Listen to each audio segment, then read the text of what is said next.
John, on Saturday, you said a team without a post presence is a fraud. Did a fraud team win tonight? Yep. How do you feel about that? I feel excited, I'm happy. I did 2 backflips on the way in here. Next question. Raise your hand if you have questions. Why wasn't the post Go ahead, right here, right here. They'll be out here soon enough, you can ask them. Go. For all the concerning things about this game, Isaiah, for a second straight night, has sort of shaken off some of the stuff he was in. Yeah, we did all right. I mean, you're up 20, and then you just, you know, we need Dom back badly. We're playing some guys that don't deserve to be in there, and then you end up playing them a lot of minutes. See, people see a shot made and think, well, the guy's okay, but when you watch the tape, it's just like, oh my God, you score 6 and you give up 12. We need Dom back, but he's got a high ankle sprain. It is what it is. And the other thing, we have to do something when we have guys no-show us. We got to figure out how we win anyway, and how do we play that. Like I said, we were up 18, 19, whatever it was, 20, when they weren't playing well. We figured out a way. So there were some good things, but give them credit. They didn't stop playing. If they hadn't turned it over as much as they did in a couple stretches, they'd probably beat us. Cal, did you like some of the ball movement, Briscoe penetrating and kicking out and some of that stuff? Well, we put them behind the zone because we couldn't get anybody with size back there that had any confidence to score a ball. So then we put him under the basket. That's what the adjustment was. You dudes are afraid, we're going to go to him. And that he got behind the basket and he scored. Questions, guys? How do you account for Alex playing so dramatically? Ask him, he'll bad? be out. He'll be out. Next I don't question. think he is. What's that? I don't think he's coming. He's not coming out. I'm second. I don't know. You have to ask him. Cal, do you like the way this team seems to have that scrap in them and sticking up for each other, and with all the offsetting technical fouls that we've seen this season, do you like that sort of juice about this team? I don't know. I just have to see the tape and what happened. I know it wasn't generated by us. The first push was not ours. That's not how we are. That's not how we play. But you get pushed and you're defending your teammate. So, but I didn't see it. So when I watch the tape, I tell you, you know, I thought Scal was better today, showed some signs. Now we just got to keep giving him minutes and see where he can go. Did some good stuff today. John, not to date you, but you've been in this a long time. Have you had many teams like this where you just don't know what you're going to get from night to night? And is that driving you nuts? No, it's not driving me nuts. I feel bad for them, those individuals. I did a thing with them at my house last night. I got 15 lottery tickets, Powerballs. I had them put $2 each, and they each took out a Powerball ticket. Asked them what they would do with the money if they got it. Asked a couple kids, and then I said, you're going to tell me what later. I want you to write 3 or 4 things down. It was really an interesting conversation. Then I said, what are the odds of you making it, hitting this ticket? They said they didn't know. I said, it's 292.2 million to 1. You're not, that ticket is not a winner. You're not winning with that ticket. Would you like to get your money back? One kid took the money back and left the ticket. Then one of the others bought his ticket. And then I said, you better hope that that ticket doesn't win. You're going to want to jump off a bridge. But I then said, you already own a ticket. You.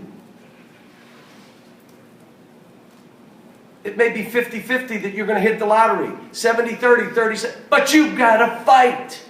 You got to want it. You have a ticket. A lot of people buying these lottery tickets have no chance in anything else other than 292 million to 1 to be that. And so, again, I don't know the answer. That comes from within. We have good players. We're learning. We made some dumb errors, but that's what happens when you have a young team. But again, when we have a lot of guys no-show, it's hard to win. It's just hard. John, what did you tell the team after the game? The same kind of things you're telling us, or what? No, No, I didn't say a whole lot. I just said, enjoy the win. You had a chance to bury him.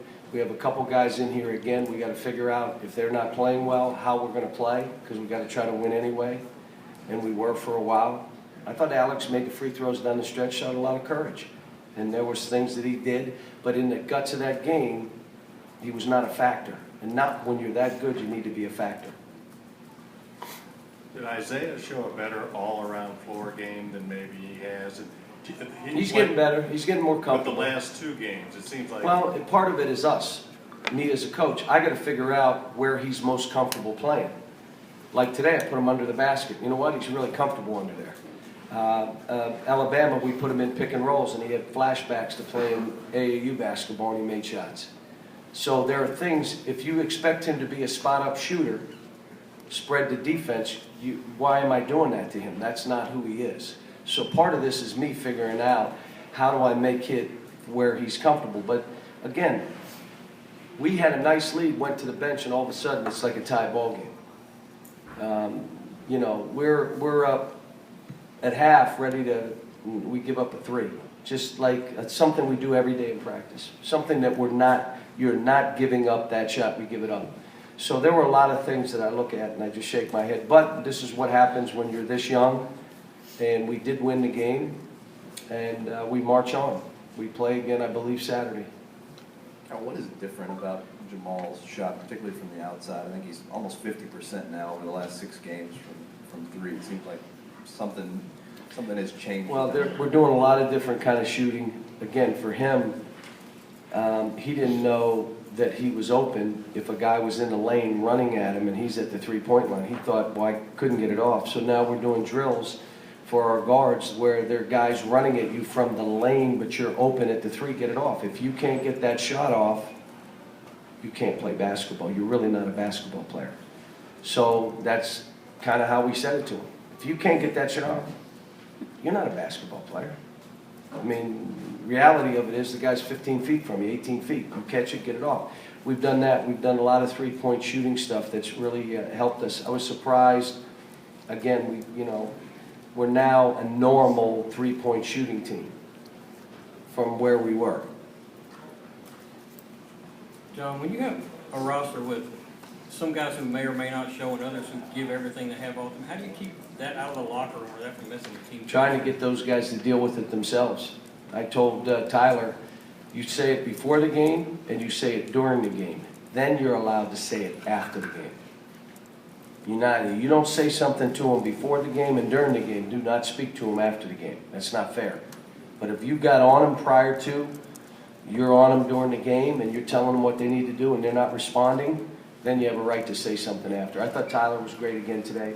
Made big-time baskets. Had some turnovers, really surprised me down the stretch. Had a couple that kind of hurt us.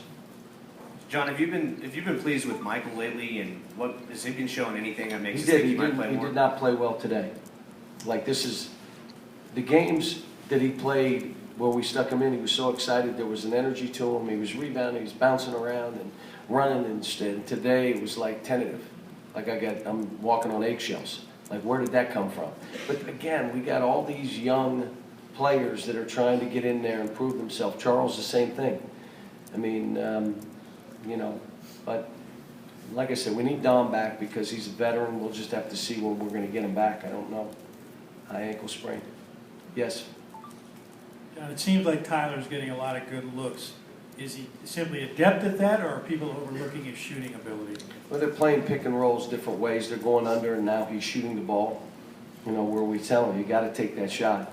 He's coming off pick and rolls. Our bigs are doing a much better job of screening so that he can. We had one late where Alex flipped out of the screen again instead of setting a solid screen so that either Tyler gets it or you get it. He just did not want the contact, and he ran from it.